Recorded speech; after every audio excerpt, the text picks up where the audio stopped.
It is June, the kids are out of school, and the garden is growing in high gear. And it's time for us to get out in the garden and get things done. So here's another month-by-month planting series video for you for the month of June. We're starting to see warmer, longer days and a little bit less rain, although some summers can get pretty rainy. But hopefully this summer stays dry and we have enough time to spend outside with our kids, teaching them the fine art of gardening. Because what kids during their summer break won't want to help you weed in the garden, am I right? That's okay, the kids will be happy to hear that there's not much planting to be done during the month of June, or July for that instance. The summer is kind of a slow month in regards to planting, but there's plenty of other things that we can be doing. Now, if you haven't gotten all your summer planting done, you can still plant a few late season annuals that you can get growing in your garden and maybe perhaps harvest them in the end of August or early September. You can seed out plants like tomatoes, eggplant, zucchini, cucumber, beans, chard, collards, and Asian greens such as pak choi, tat soy, and wongbok. All those plants grow really great this time of year, and it's not too late to seed them right now to have them ready for a late harvest. Great varieties to check out are seed varieties through the Manoa seed catalog, as well as some of the Asian green varieties that are put out by the Ainaola Seed Company. If you haven't seen my video on a bunch of different seed companies that are great for here in Hawaii, be sure to check it out right here. Now, to throw a little mix in your annual veggie garden, think about planting nitrogen fixers such as sun hemp or pigeon pea that are fast growers that can provide shade for your younger annuals during the heat of the summer, and can also provide nitrogen for them to be able to feed off of and to grow even better. You can just chop and drop them regularly throughout the season and add a little mulch layer around your tomatoes or your squash or whatever else you may be growing in your vegetable garden this summer. Now, if you have some gaps in your garden and you're going to be filling in some space this month, think about what you planted there before. You want to be sure to rotate your crops around. So for instance, if you planted kale or chard or squash or something in this one space before, a plant that is a pretty heavy feeder, you may want to think about planting either a nitrogen fixing crop like peas, beans, sun hemp, or pigeon pea like I just mentioned, or maybe a crop that's less demanding like a root crop like carrots or potatoes. You just want to cycle your heavy feeders with your root crops and your nitrogen fixers and not always plant the same type of crop every time you plant. This will keep disease at bay and allow your plants to grow healthier each and every time. And if you're going to go with planting a root crop or a legume, no need to be adding any compost at this time when you do plant them. Legumes don't mind poor soil, neither do root crops. In fact, they tend to grow better. If you add a nitrogen-rich compost next to a bean plant or something like that, it may not grow very well, it may produce a lot of leaves and whatnot, but not many bean pods. So be sure to only add that nitrogen-rich compost when you're planting a plant that is a heavy feeder, such as a dark leafy green or summer squash or something like that. That's when you're going to want to add that additional compost. And if you do everything right, you may have a lot to harvest during the summer. In fact, you may begin to hate this job by the end of summer. But it's a great job to have. It's better than weeding, isn't it? And the kids actually like this job, so it could be a good job to get them involved with. In order to ensure a good harvest for some annual crops like tomatoes or beans, cucumbers, eggplants, peppers, you're going to want to harvest them at least every other day. By doing that, you will ensure that they keep producing and kicking out more fruits for you to harvest again a couple days from now. If you don't do that, they're going to grow older and bitter, they won't produce new fruits, and the plant will begin to die out. So you'll be left with less to harvest and with food that's not as tasty. If you're growing herbs this time of year, such as basil, parsley, cilantro, you may want to pinch off the heads every now and then, especially if you begin to see them flower. The best, most pungent, most flavorful leaves are in the tips before they go to flower. When the herb plants go to flower, they tend to get a little more woody and the leaves aren't as tender. But if you stay on top of it, you'll be almost guaranteed to get a continual harvest for months to come. And while June is a sad month for many people because lychee season is about to end, don't worry because it's not over. Mango season is just getting into high gear, and some of the best mangoes come from the drier sides of the islands. Here on Hawai'i Island, the best mangoes come from Puako or for the Kona side. Well, they do grow okay here on the east side, but they're nowhere near like the mangoes that we get out there. We also have other fruits and nuts that are ready to harvest right now, such as abiu, cashew, mac nuts, cinnamon, radish, daikon radish, avocado, okra, durian, guava, tamarind in the dry parts, pineapple, carrots, fava beans, star apple, sapotes, lemons, oranges, squash, cacao, eggplants, beets, parsley and chard, ulu, katuk, chaya, cucumbers, cloves, mangosteen, lemongrass, Suriname cherries, tomatoes, peppers, golden sapote, ice cream bean pods, beans, lilikoi, melons, peppers, bamboo shoots, kale, lettuce, basil, chives, parsley, and even things that you probably never heard of or would even imagine able to grow here in Hawaii, such as peaches or grapes or a fruit called grumichama, achacharia or aki. All these amazing things are growing and ready to harvest in the Hawaiian garden right now. Now, of course, it depends on where you live. In East Hawaii, I can't grow a lot of the things that they could grow in West Hawaii and vice versa.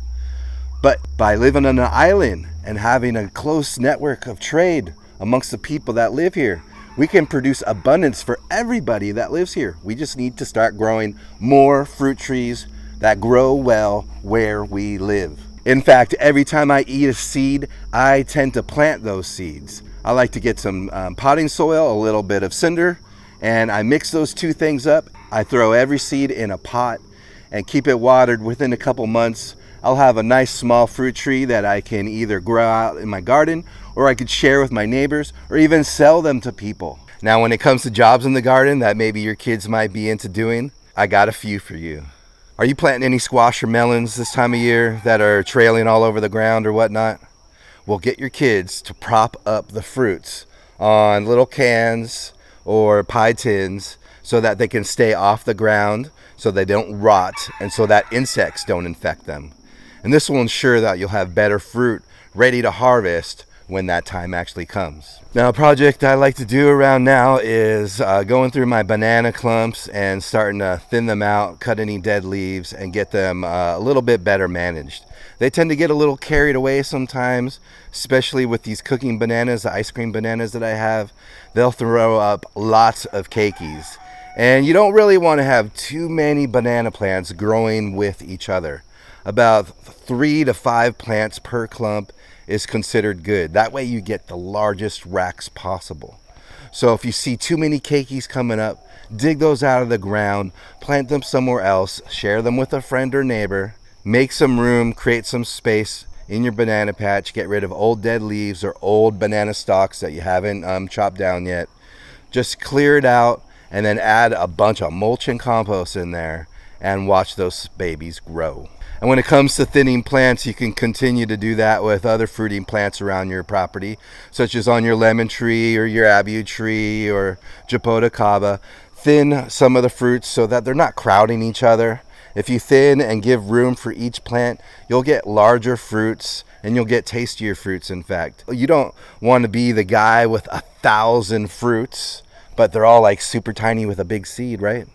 Nah, it's better to have that specimen, that big fruit that you're just like, look at this, guys. Look at this awesome mango or abiu I just grew. It's huge. And guess what? It's the best tasting thing you've ever had. Well, you can accomplish that partly by thinning your fruit a little bit. So go ahead, get your kids out there to do that right now. It's a great project for them to do. Just show them how to do it first, or else you'll be left with nothing. Another great project this time of year is painting your tree trunks. If they're young and get a lot of sun, the trunks can actually get sunburn. And by painting your young tree trunks, you could protect it from sunburn and actually protect them from pests such as borer beetles and whatnot. So you can create a sort of a whitewash with a latex paint and paint the tree trunks that way. Or you can come up with a biodynamic tree paste. I made this paste once a long time ago when I was living on a farm in the northeast United States. And they made a tree paste out of cow dung, out of clay, and equisetum, which was a plant high in silica. Bamboo is pretty good for that, and you can use the shoots of bamboo to mix in this tree paste and add it to the trunks of your trees. The process is pretty simple. You get off any loose or dead wood that may be harboring disease, and then you just kind of squeeze it on, massage it on, get it in the cracks, get it everywhere.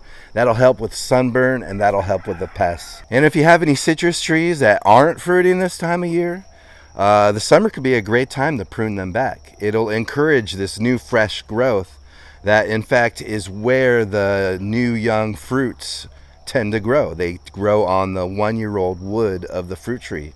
So by pruning the citrus back a little bit and encouraging new sprouts to come out, you can encourage more fruit for next season. Start by clearing up any dead branches, crossing branches, or just branches that are in the way. And after that, see how it looks. You don't want to cut any more than 1/3 of a tree in any one given season. Just enough to spur some new growth. And as always, to get your trees growing healthy and at their best, continue to feed them. If you have fruit growing on your trees, like this citrus behind me, you'd probably want to focus on a potassium fertilizer, such as bone meal. Whereas if you have fruit trees that don't have any fruit on them right now, pump them up with some nitrogen fertilizer, some good compost, some fish meal, some alfalfa meal, whatever you got high in nitrogen. Just get those guys growing and switch that when it begins to flower to a potassium-based fertilizer. Always feed your plants. The more you feed them, especially here in the tropics, the more they're going to give back to you. And mulch is a great way to keep your fruit trees fed and your soil cool. So if you have access to mulch here in Hawaii, a lot of the local transfer stations, the dumps, they have a mulch facility where they give free mulch once a month and start to smother that soil. Keep it covered, keep it shaded, and keep it cool, and keep those nutrients where your plants are growing. Now when it comes to pests this time of year, we're in the tropics, man. What pests don't we have? I'll tell you the major ones that cause me problems here. Powdery mildew and cabbage worms. Powdery mildew tends to attack almost all my annual vegetables that have nice tender leaves. I'll get powdery mildew affecting those plants and pretty much killing them off. I've tried growing them under cover. I've tried doing everything I can, special powdery mildew resistant varieties, and still I have the problem. So I tend not to really grow too many of those plants that are susceptible to powdery mildew. I also get tons of whiteflies or rose beetles or other bugs like that. And I made a sort of a soapy pepper water that I use to kill and smother those guys, and it tends to work pretty well. Also pickle worms, cabbage worms, those are around in full force, and you tend to just got to come by and just pick them off by hand. All right, everybody, that's it. Month of June in the books. Thank you for watching. I hope you learned a little bit about what to do in the garden. There's always something to do in the garden, no matter where you live. So I hope this video helped you gain more knowledge for what to do in the garden. If you liked it, go ahead, put your finger on the like button, and stay tuned for the next video in the series of what to grow in the garden month by month here in Hawaii. All right, everybody, a hui hou.